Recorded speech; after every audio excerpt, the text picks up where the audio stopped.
politician would be going for the youth vote and focusing on the youth who have been very agitated for the last 1-2 years or so. President William Ruto appears not bothered by that. Instead, he's more bothered by a different group that he had already declared he would never work with, the dynasties.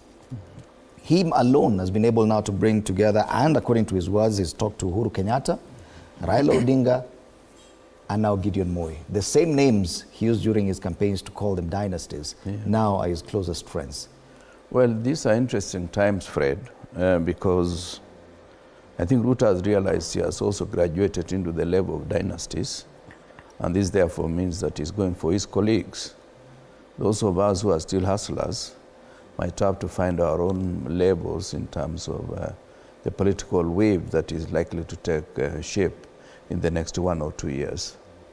As to whether the young people are not interested in voting in the next election, perhaps I still, with the benefit of the experience that I have, Kenyans do not necessarily rush into things at the beginning of time. But towards the tail end of this exercise, I'm very positive many Kenyans will have registered. The 6 million or so that we expect to register will have registered. I would also want to beseech the IBC to spend more time publicizing and also at the right time take it closer to the people. When you talk of constituency office, not many people are likely to have that kind of luxury. I take it, for example, Cherangani constituency, which I represented in the past, is more than 41 kilometers from one end to the other. And that means there is a bit of challenge when it comes to transportation.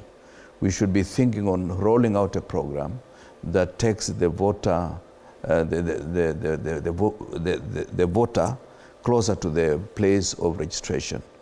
And of course, we would want to urge those who want to change from one station to the other to do so now in the intervening period.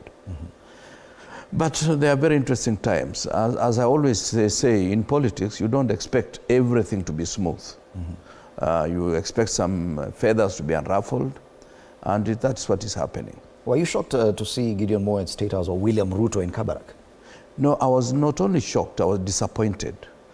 Personally, I would want to tell my brother Gideon, if Ruto was actually a very honest person, he would have sat down with Gideon, allowed him to run, and wooed his party to Kenya Kwanza.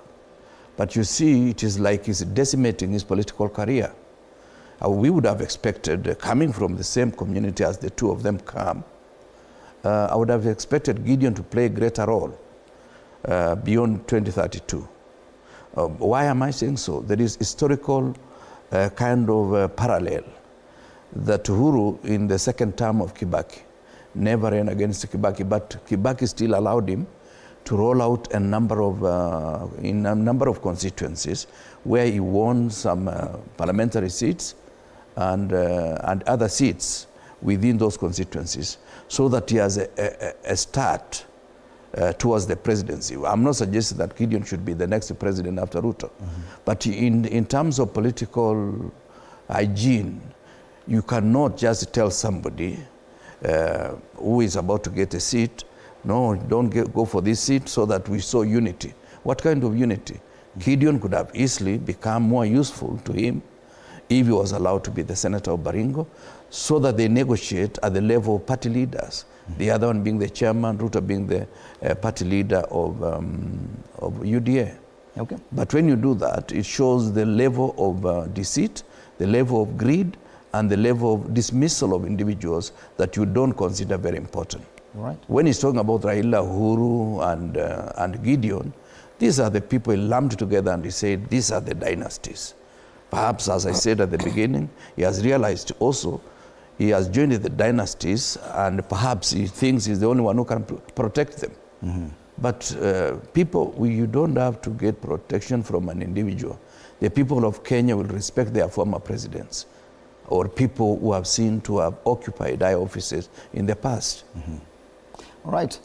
Coming from the Jubilee Party and hearing the president name-dropping like that and quoting President Uhuru Kenyatta among the people he's working with